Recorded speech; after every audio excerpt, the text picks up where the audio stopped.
Is Laiatu Latu the next great Minnesota Vikings pass rusher? When it comes to the NFL draft, there's quite a few different ways that things can go. An edge rusher has been an incredibly popular pick.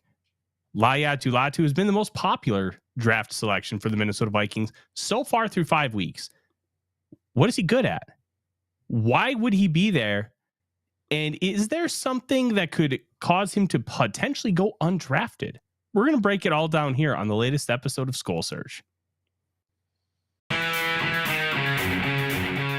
Welcome to Real Forno Show, hosted by Tyler Forness, the managing editor of USA Today's Vikings Wire, writer for the College Football Network, publisher of Substack Run In Shooter, host of The Good, The Bad, and The Hungry on the Voices of Wrestling Podcast Network, as well as a founding member of Vikings First and SKOL. Welcome, ladies and gentlemen, to another episode of SKOL Search. My name is Tyler Forness. With me, as always, is producer Dave. And that man you see on the screen is Laiatu Latu, the UCLA edge rusher. It's a very interesting conversation, and we're going to talk about it. This is almost as good as talking about the big round bellies because he plays next to and with the big round bellies. So I know Dave's a little excited. Let's start breaking him down. Let's kind of talk about the measurables first, okay? He's a fifth-year senior from UCLA, and this is going to be the most interesting thing. He's a transfer from Washington. Why is this important? He medically retired with a neck issue. Yes, he medically retired with a neck. That's going to come into play as we continue to talk about his draft process. But for now, we're going to focus on the film. Yes, Dave? I heard it was just a tweak. No, he medically retired due to a neck. I know what you're doing. No, we're not going to go into what a tweak is. No, medically retired with a neck. Now, some of you may remember Jalen Phillips. Looks very similar to Laiatu Latu. How does he look similar? They have the same number and a very similar body type. Phillips retired from UCLA due to concussions and then went to Miami. So it's kind of an inverse where UCLA brought the player in who is medically retired to play for them instead of medically retiring them. But he's 6'5", 265, fifth-year senior. He was a four-star recruit per 24/7 Sports. In his career, 23.5 tackles for loss, 24 sacks, 4 passes defended, 5 forced fumbles. And look, this is a very good football player. And let's talk about some of the good. It's truly impressive watching his film. And let me start here. Most edge rushers coming out of the NFL draft have 1 to 2 defined pass rush moves. Latu has 6 to 8. You don't find a technically proficient pass rusher like that. Guys like Von Miller and Myles Garrett weren't that technically refined at this point. They were incredibly explosive and freaks of nature athletically, which is why they went first and second overall in their respective draft classes. But they weren't this technically sound. And there's something to be said for being technically sound over being a hyper athlete. Being a great athlete is a wonderful, wonderful thing. But it's not the only thing. And Latu, I think, is going to test as a good to like slightly better than good athlete. He's not a great athlete. And that shows on film. And there's nothing wrong with that because you know what? It's kind of like the Danielle Hunter thing. Hunter's a great athlete, but he's not super quick off the ball. But he's so good at everything else that it doesn't matter. And Latu's going to be in that similar mold where he's so good at all the little things that being a hyper athlete and being explosively quick off the ball isn't going to matter as much for his game, whereas it would for somebody else's. And I think that's important to note. All right. He's got incredibly active hands and he's very comfortable in whatever position that UCLA throws at him. So they'll have him dropping back. They'll have him standing up, hand in the dirt, whatever they ask him to do. He's pretty comfortable with it. One thing that's really impressive with Latu is not just that he has active hands, he has accurate hand placement. So one thing as a defensive lineman you want to do is you want to maximize your leverage. You want to maximize getting the offensive lineman off balance. So by punching, you want to get square in the shoulder and you want to hit hard by knocking that back shoulder up, and getting them off axis. They lose a lot of their power. So then if you get that punch, you can get underneath them, speed to power, and just drive them back with a bull rush. If you knock them off balance like this, then all of a sudden, hey, you have this shoulder moving inside. Now I can spin around because they're not going to be able to whip around and be able to block them. There are so many little things that you can do with these things. Is that Viking Jerome? Viking Jerome, I haven't seen you in a hot minute. Welcome to the show, my friend. Welcome. And he does that so well. And it's not just with one move. It's not just, hey, I'm going to use the long arm or I'm going to speed the power of bull rush. He likes to set defenders up. So he'll punch here and then immediately go to a spin move and some of those things. As, like Viking Jerome mentions Anthony Barr, hyper athlete style pass rusher, where he's going to be super bendy. He's going to run around the edge and he's going to do those things really well. That's what he was at UCLA. That is not how Latu wins. Latu can bend a little bit. He doesn't have phenomenal bend, but it's very capable. And it's a good tool to have when you look at everything else. And I love what he brings to the table, but it's not just that. He does have good quickness off the ball, but it's not like Chop Robinson is the quickest off the ball in this class by far. He just has a different gear. He doesn't start in first gear. That shifter's already in third by the time he gets off the ball. So it's just a different level, but he's more than capable to get off the ball, and he uses his hands really well, and it softens the edge. Now, here's what that means. When you use your hands well and you place them and you get the offensive lineman off axis and off balance, you can make the angle softer. It doesn't have to be as sharp, and it can just be an easier path to the quarterback. And I think that is what's really important with talking about his game. It's about making things easy, and that hand placement and being able to utilize getting guys off balance. It's so easy for him. And because it's so easy for him, to me, that tells you it's a trait that's going to translate, because he's playing top level competition. He's not playing in the FCS. He's not playing JV kids. He's playing big boys. And to me, that speaks a lot of volume. So I love what Latu brings from a technical standpoint. He has an element of power, and he's able to drive the offensive linemen all out of their anchor. And he can do swim moves. He can speed to power, club rip, anything and everything. I've seen this guy use a multitude of moves to win. And it's truly the most impressive technical pass rusher I've seen in my time scouting the NFL draft. It's awesome.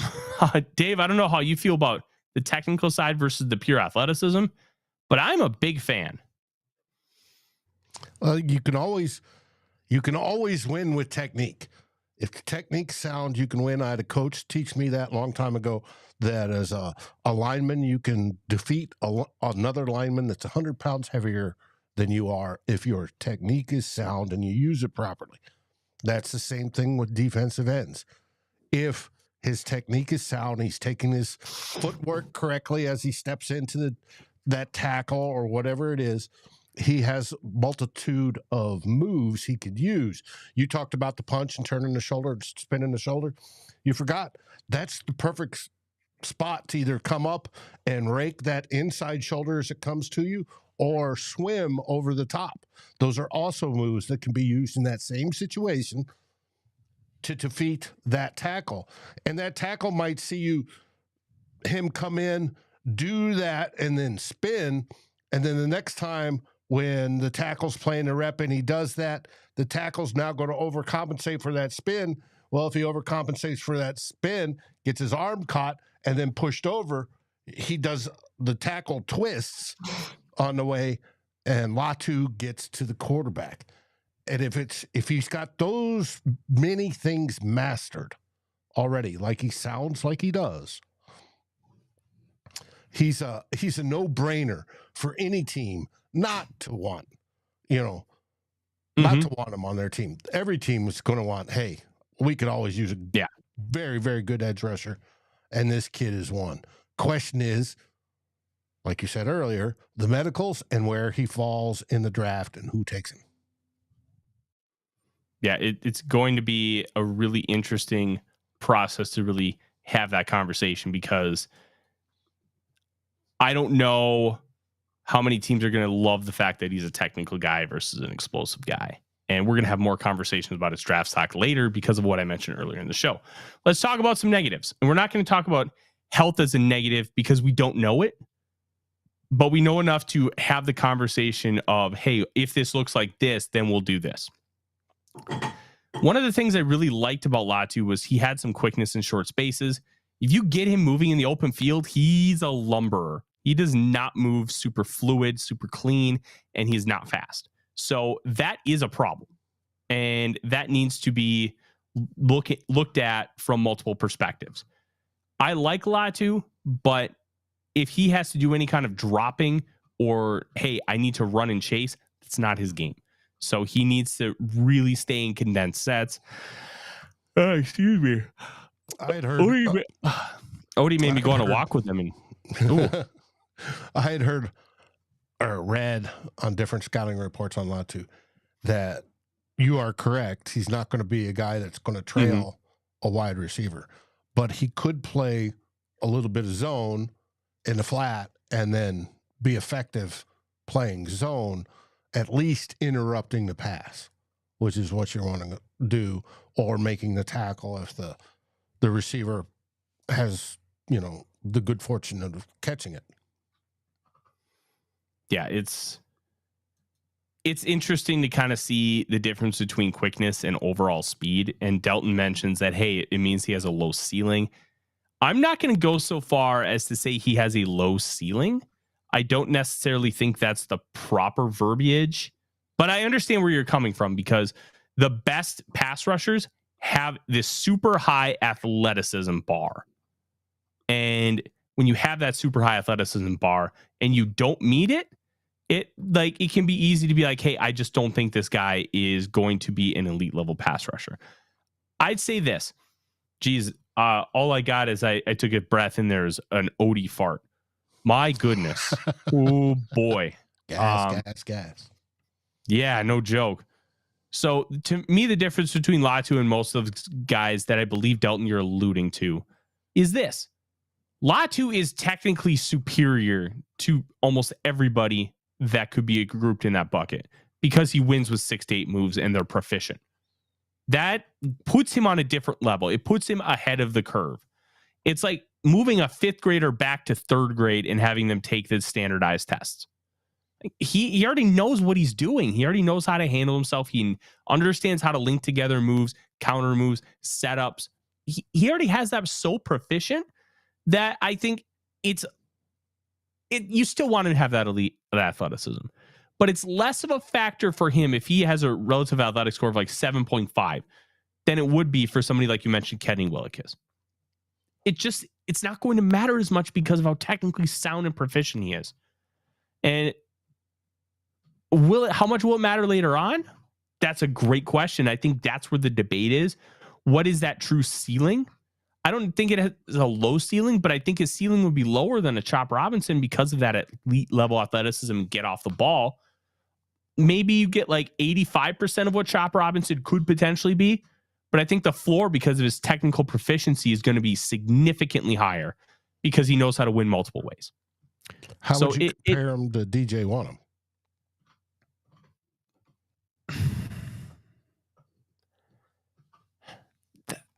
I have a difficult time comparing players who are already in the NFL. Coming out, Latu is like 10 times better than Wanham. Right now, I think Wanham is better, but Wanham also has 4 years in the league where he's battled all these elite level tackles and has kind of figured out how to make it work and maneuver. So if you had to, for 2024, a healthy Wanham or a healthy Latu, I'd probably take Wanham. For the future, it's Latu, and I don't think it's close. But that's kind of the difference between 4 years in the league and not having played a single snap in the league. So I have starter ready. Yeah, I think so. I think if there's one edge rusher in this class you would want starting day one, if you had to pick one, it's Latu, because he's so technically sound and he knows how to win in so many ways. If he gets frustrated by a guy just stonewalling him, Move 1 didn't work. Oh, let's go to move 2. Oh, that didn't work. Move 3. Oh, that didn't work. Move 4. Oh, there we go. That's working. And now you can open up the bag of tricks. So I'd feel more comfortable with him starting over other players in a similar spot because of what his background and skill set is. Now let's talk about the bend, because it's not an elite trait. He can bend well enough, like a 6 out of 10, but a 6 out of 10 can be considered a real weakness. He gets around the bend well due to the quickness and hand usage, but he doesn't get horizontal. So he gets around the corner, but he doesn't have that ankle flexion where that ankle bend to like almost put his body at a 45-degree angle so he can get around the corner.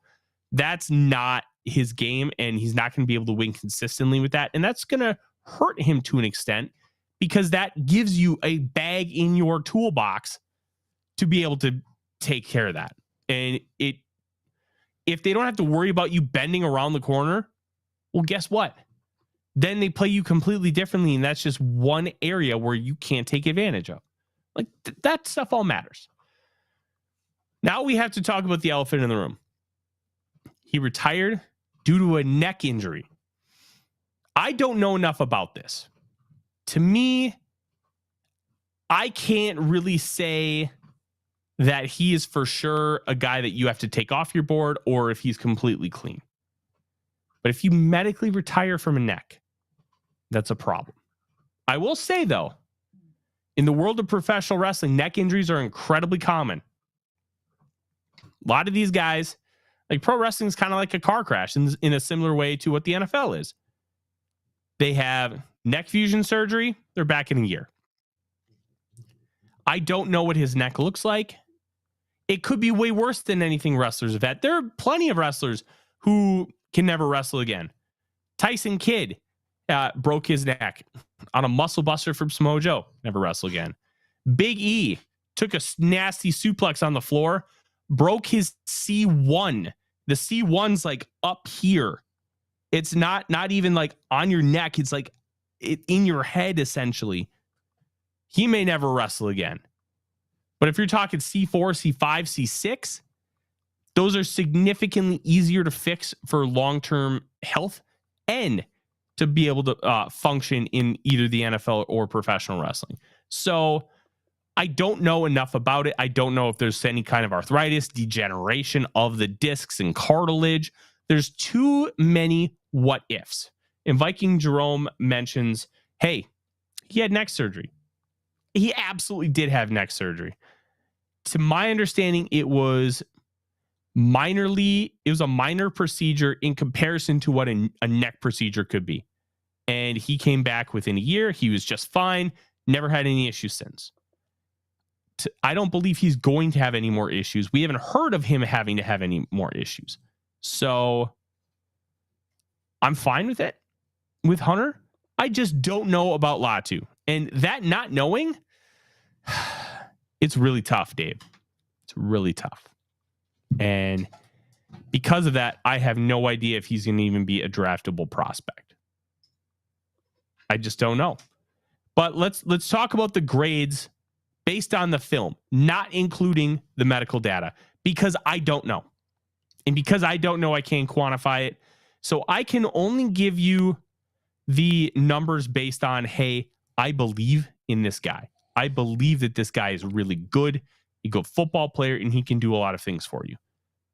That's exactly what this guy is. As an edge rusher, he is my edge number 2. I love Laiatu Latu. He is currently the 8th player ranked on my board as the time of this recording. I still have a few players that I expect to rank higher than him. That includes Caleb Williams, Olu Fashanu, Joe Alt, probably guys like Talis Fuaga.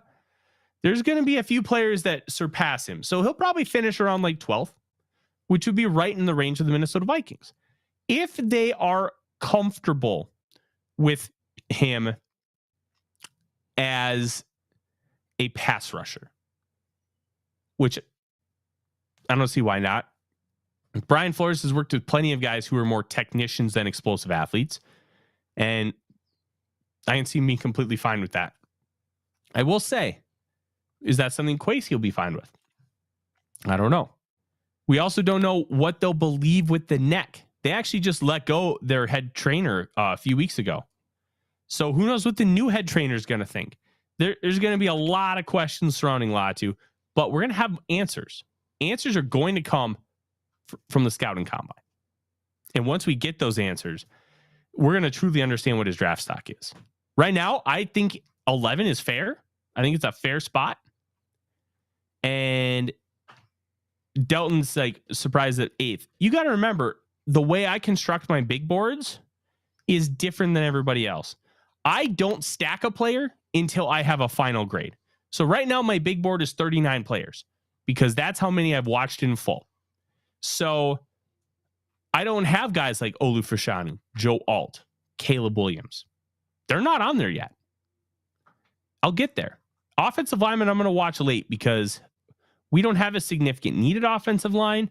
And I want to be able to get the reports out for players that we do need, the positions we do need. Yeah. Well, high in the draft, we don't need an offensive lineman. That's why I'm holding off on the position as a whole, because I want to focus on, hey, we could take edge. We could take quarterback. We could take cornerback. And then I watched a ton of wide receivers because I just love watching wide receivers. And quite frankly, we do have a need. And it's not insane to think that we could take one in round 1. It's not going to happen, but it's not insane to think about. So Latu, 87.0, first round grade.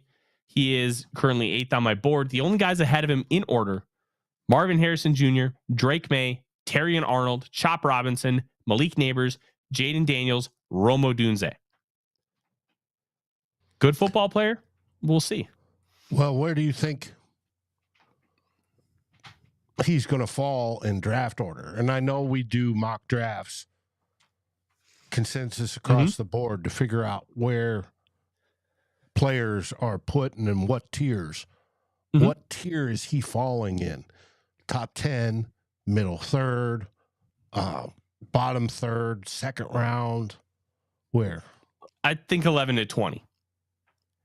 I'd lean more towards the back end of that. So like 16 to 20 is probably the range I expect him to go. And if he goes a little bit higher or a little bit lower, I wouldn't be surprised. If medicals are good, he's not getting out of the first round. If medicals are bad, he could go undrafted. We just don't know. There's not enough information that is available to me for me to be able to quantify and make that decision. So you guys know me. I'm just going to tell you straight up. I'm not going to beat around the bush. I just don't know. And if I don't know, you know what? That's okay. Not everybody knows everything. And pretending to know something is just disingenuous. And you're never going to get that here on SKOL Search or the Real Forno Show or any of the other shows on our platform. Just ask Dave. Dave is about as genuine as they come. Like, that's just how we operate. Real talk. And that real talk, hold on. I think Odie's got plastic in his mouth. Uh-oh. Lefty defensive line right now should be a pretty high priority. I agree with you. 100% it should be. And obviously an edge rusher is that, especially if we lose Daniil Hunter to free agency. They've got to do something there to address that, because if they don't, we're in hurting status. We need guys that can rush the passer. I would love to have him in the middle, and I would love to have him on the edge. And the more we can get there and stack, the better. Now, the question is, where do you get them with the other needs we have on the team? But they should be high priorities for this year's draft. You know, we're talking quarterback, obviously, but pass rushers, whether it be the interior or outside on the edge, are a must. So I hope that answers your question, Lefty, or your statement. Yeah, sorry about that. I found that piece. He had a piece of plastic in his mouth. That's going to be the show. Latu, really good football player, major medical questions that we will have answers to in time. And it is going to be interesting to see what happens with him. But the film tells you he's a very good player. And I'm really excited to see what that looks like. We're going to be back Wednesday night with our first mock draft of the year. We're going to do a live mock draft. It's going to be a great time. And I can't wait. about it. Oh, yes, he is. We're going to have a great time. Until then, I'm Tyler. He's Dave. SKOL Vikings. SKOL Vikings. Like, subscribe, and ring the bell to get notifications. It helps us grow this community that we all love, our Minnesota Vikings.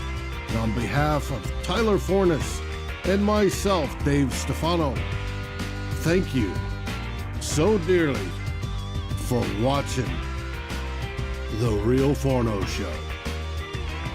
SKOL, everyone!